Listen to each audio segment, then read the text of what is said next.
ಆತ್ಮೀಯ ಬಂದವರೇ, 40ರಿಂದ 45 ದಿನದಲ್ಲಿ 1-4 ಲಕ್ಷ ಆದಾಯ ಮಾಡ್ಬೋದು ಅಂತ ಹೇಳಿದ್ರೆ ನಂಬ್ತೀರಾ? ಖಂಡಿತವಾಗಿ ನಂಬಲೇಬೇಕು.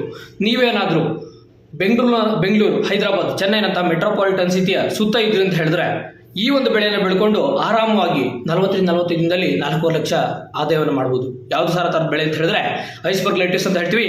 ಅದರ ಒಂದು ಎಲೆಗಳನ್ನು ನಾವು ಬರ್ಗರಲ್ಲಿ ಮತ್ತು ಸಲಾಡ್ಗಳಲ್ಲಿ ಯಥೇಚ್ಛವಾಗಿ ಬಳಸ್ತಾ ಹೋಗ್ತೀವಿ. ಇದೊಂದು ವಿದೇಶಿ ತರಕಾರಿಯಾಗಿದೆ. ನೀವೇನು ಎಲೆಕೋಸು ಅಥವಾ ಹೂಕೋಸು ಬೆಳಿತೀರಾ ಅದೇ ರೀತಿಯಾಗಿ ಇದನ್ನು ಬೆಳೀತಾ ಹೋಗ್ತೀರಾ. ಆದರೆ ಅದಕ್ಕೂ ಇದಕ್ಕೂ ವ್ಯತ್ಯಾಸ ಏನು ಅಂತ ಹೇಳಿದ್ರೆ ಅದರ ಬರ್ತಕ್ಕಂಥ ರೋಗ ಮತ್ತು ಕೀಟಗಳು ಜಾಸ್ತಿ, ಬಳಸ್ತಕ್ಕಂಥ ಕೀಟನಾಶಕಗಳು ಜಾಸ್ತಿ, ಖರ್ಚು ಜಾಸ್ತಿ, ಆದಾಯ ಕಡಿಮೆ. ಆದರೆ ಇದರಲ್ಲಿ ನೀವೇನಾದರೂ ಒಂದು ಎಕರೆಗೆ 75ರಿಂದ 80 ಸಾವಿರದಷ್ಟು ಖರ್ಚು ಮಾಡಿದ್ರೆ ಅಂತ ಹೇಳಿದ್ರೆ ಆರಾಮಾಗಿ 4ರಿಂದ 4 ಲಕ್ಷ ಆದಾಯವನ್ನು ಗಳಿಸ್ಕೊಳ್ಬೋದು. ಅದಕ್ಕೆ ಆಗ್ತಕ್ಕಂಥ ಖರ್ಚುಗಳನ್ನು ಈಗ ನೀವು ನೋಡ್ತಾ ಇರ್ಬೋದು, ಸ್ಕ್ರೀನ್ ಮೇಲೆ ಕಾಣ್ತಾ ಇರುತ್ತೆ. ಅದನ್ನು ಜೊತೆಯಲ್ಲಿ ನೀವೇನಾದರೂ ಹಾರ್ವೆಸ್ಟಿಂಗ್ ನೋಡ್ತಾ ಇದ್ದೀರಿ ಅಂತ ಹೇಳಿದ್ರೆ ಒಂದು ಗೆಡ್ಡೆ ಬಂದು ನಿಮಗೆ ಆನ್ ಅವರೇಜ್ 400 ಗ್ರಾಮ್ ತನಕ ಬರುತ್ತೆ.